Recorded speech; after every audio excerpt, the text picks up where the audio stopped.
Bismillahirrahmanirrahim. Assalamualaikum warahmatullahi wabarakatuh. Teman-teman sekalian, kembali lagi bersama saya Jusafri. Tentu masih kita akan membincangkan hal-hal yang berkaitan dengan hukum. Pada sesi kali ini, saya akan cerita tentang hukum lingkungan. Nah, penting sekali sebenarnya bagi kita untuk memahami apa sih sebenarnya hukum lingkungan itu sendiri.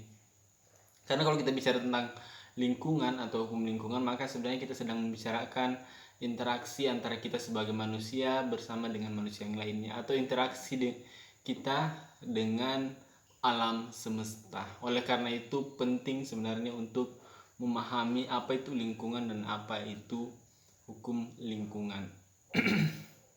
Nah, pada sesi kali ini teman-teman sekalian, saya akan cerita 4 hal. Yang pertama, apa sih sebenarnya pengertian hukum lingkungan atau pengertian lingkungan? Yang kedua, saya akan cerita tentang azas-azas hukum lingkungan. Yang ketiga, saya akan menceritakan ruang lingkup. Ruang lingkup itu penting supaya kita tahu batasan pada tataran batasan mana kita akan menceritakan sesuatu hal.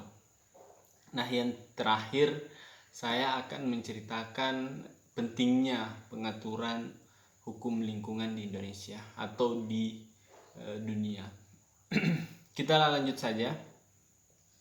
Jadi di Indonesia itu ada Undang-Undang Nomor 32 Tahun 2009, teman-teman sekalian. Kalau Anda baca misalnya di pasal 1 undang-undang tersebut, di sana dijabarkan pengertian tentang lingkungan.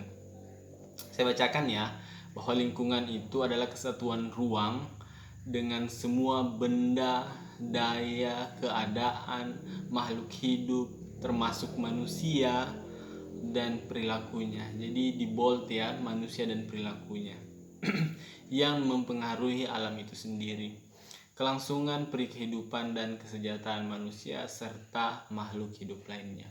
Oleh karena itu kalau kita bicara lingkungan, maka di sana ada manusia dan interaksinya atau perilakunya. Nah, itu yang ditetapkan oleh undang-undang. Ada juga seorang pakar lingkungan, seorang Munanyat Danus Saputra, dia mengatakan bahwa kurang lebih sama, bahwa lingkungan itu sebenarnya adalah benda, daya, serta kondisi termasuk dalamnya manusia serta tingkah lakunya, perbuatannya yang terdapat dalam ruang di mana manusia berada, mempengaruhi kelangsungan hidup serta kesejahteraan manusia dan jasad-jasad lainnya.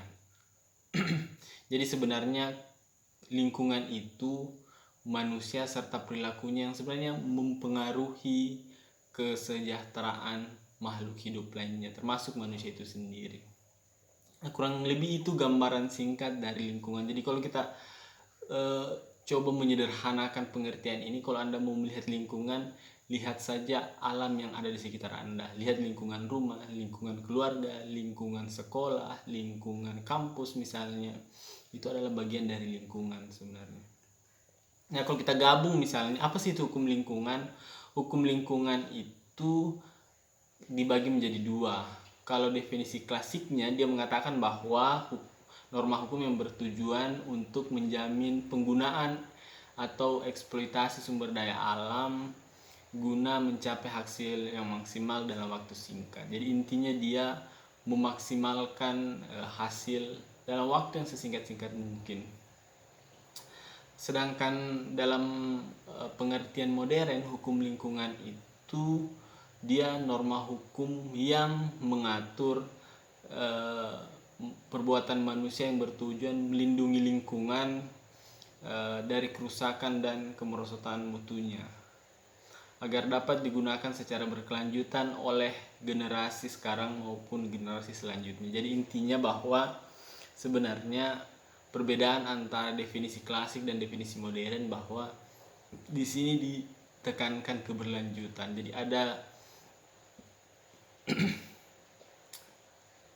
ada pola keberlanjutan yang harus tetap disediakan oleh umat manusia dalam memanfaatkan sumber daya alam. Selanjutkan, saya kira jelas tadi pengertian hukum lingkungan. Kalau bicara tentang asas hukum lingkungan itu ada banyak sekali sebenarnya. Ada paling tidak ada 14 asas hukum lingkungan. Kalau saya bacakan satu persatu: tanggung jawab negara, kelestarian, keserasian dan keseimbangan, keterpaduan, manfaat, kehati-hatian, keadilan, ekoregion, kemudian keanekaragaman hayati, pencemaran yang membayar, kemudian partisipatif, kearifan lokal, tata kelola pemerintahan yang baik, dan otonomi daerah. Saya akan coba elaborasi beberapa asas yang menurut saya penting untuk dipahami. Yang pertama yaitu asas tentang kearifan lokal. Jadi dalam pengelolaan perlindungan dan pengelolaan lingkungan hidup itu harus memperhatikan nilai-nilai luhur yang berlaku dalam tata kehidupan masyarakat. Nah, ini yang kayaknya agak dilupakan saat ini, bahwa kadang-kadang pemanfaatan sumber daya alam itu dia menciderai hak hidup masyarakat adat.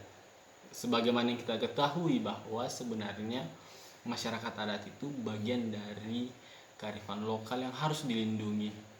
Nah, ini pun adalah bagian dari asas hukum lingkungan itu sendiri. Nah, ke-14 sebagai informasi teman-teman sekalian, ke-14 asas hukum lingkungan ini sesungguhnya diatur di dalam undang-undang. Kemudian asas hukum lingkungan yang penting juga untuk Anda pahami yaitu partisipatif. Jadi setiap anggota masyarakat itu dia berperan aktif dalam proses pengambilan keputusan dan pelaksanaan hal-hal yang berkaitan dengan perlindungan dan pengelolaan lingkungan hidup.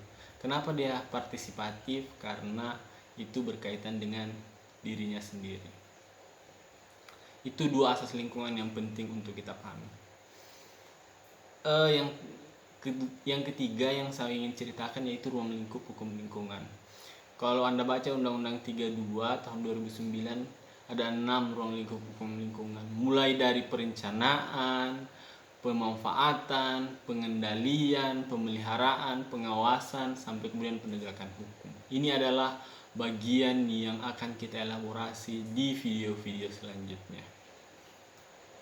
Nah, pentingnya pengaturan lingkungan hidup. Jadi teman-teman sekalian, ada 6 hal sebenarnya yang mendasari kenapa sih penting untuk diatur yang namanya lingkungan hidup. Yang pertama yaitu bahwa sebenarnya lingkungan hidup itu bagian dari hak asasi manusia. Sebagaimana yang kita ketahui bersama, kalau kita bicara tentang hak asasi manusia, maka sebenarnya dia melekat kepada diri kita, inherent. Dia tidak bisa dipisahkan dari diri kita. Ketika kita lahir, maka yang namanya hak asasi manusia atau lingkungan itu, dia lingkungan hidup yang baik, yang layak itu menjadi hak kita untuk kita nikmati sebagai manusia, dan tidak bisa dipisahkan dari manusia itu sendiri. Yang kedua yaitu bahwa komponen lingkungan hidup, kenapa penting untuk diatur hal-hal yang berkaitan dengan lingkungan hidup, yaitu karena kita paham bahwa yang namanya komponen lingkungan hidup itu sebenarnya sudah mengalami penurunan kualitas. Nah, ini terjadi di sekitar kita. Pemanfaatan sumber daya alam, pertambangan, perkebunan, tidak bisa dipungkiri bahwa sebenarnya dia mengakibatkan penurunan kualitas lingkungan hidup. Ruang terbuka hijau, kemudian hutan-hutan yang kemudian menyediakan oksigen yang berlimpah ruah kemudian jadi berkurang. Kemudian yang ketiga, kenapa sih penting untuk diatur? Karena pemanasan global. Pemanasan global ini kemudian berefek banyak sekali di kehidupan kita. Sebagaimana yang diketahui bahwa pemanasan global itu juga menyebabkan misalnya mencairnya es di kutub utara. Nah, ini kan kemudian menjadi bola salju. Mencairnya es di kutub utara itu kemudian menyebabkan peningkatan permukaan air laut. Sebagai contoh misalnya diprediksi ibu kota negara itu, beberapa bagian dari ibu kota negara itu diprediksi akan tenggelam. Kemudian peningkatan suhu misalnya, kita merasakan bahwa hari-hari ini semakin panas, itu efek dari pemanasan global. Kemudian pergeseran kualitas cuaca misalnya yang semakin tidak menentu, itu bagian dari pemanasan, akibat dari pemanasan global. Nah, latar belakang kenapa penting untuk diatur pengaturan lingkungan hidup yang keempat, yaitu bahwa sebenarnya pembangunan ekonomi sekarang itu harus sesuai dengan prinsip berkelanjutan. Nah, pembangunan lingkungan hidup, pembangunan ekonomi sekarang itu pasti dia azasnya, prinsipnya pasti yang berkelanjutan. Berkelanjutan itu artinya kita bisa nikmati saat ini plus bisa dinikmati oleh anak cucu kita suatu hari nanti. Nah, arti penting yang kelima yaitu otonomi daerah, yaitu hubungan antara pusat dengan daerah. Di Indonesia ini kita mengenal prinsip desentralisasi. Ada pembagian kewenangan antara pusat dan daerah. Oleh karena itu butuh pengaturan yang lebih lanjut berkaitan dengan aspek-aspek yang berkaitan dengan lingkungan hidup. Rencana tata ruang wilayah misalnya, ini harus diharmonisasikan. Kemudian yang terakhir yaitu menjamin kepastian hukum setiap orang untuk mendapatkan lingkungan hidup yang baik. Jadi undang-undang lingkungan hidup sebenarnya menjamin kepastian hukum untuk saya, untuk teman-teman sekalian yang sedang menonton video ini, dan untuk kita semua dalam rangka mendapatkan lingkungan hidup yang baik sebenarnya, yang layak untuk kita nikmati. Itu adalah bagian dari arti penting kenapa sebenarnya harus ada pengaturan tentang lingkungan hidup. Saya kira itu penjelasan singkat saya, teman-teman sekalian. Tetap semangat, nantikan video-video selanjutnya. Saya akhiri, billahi taufiq wal hidayah. Wassalamualaikum warahmatullahi wabarakatuh.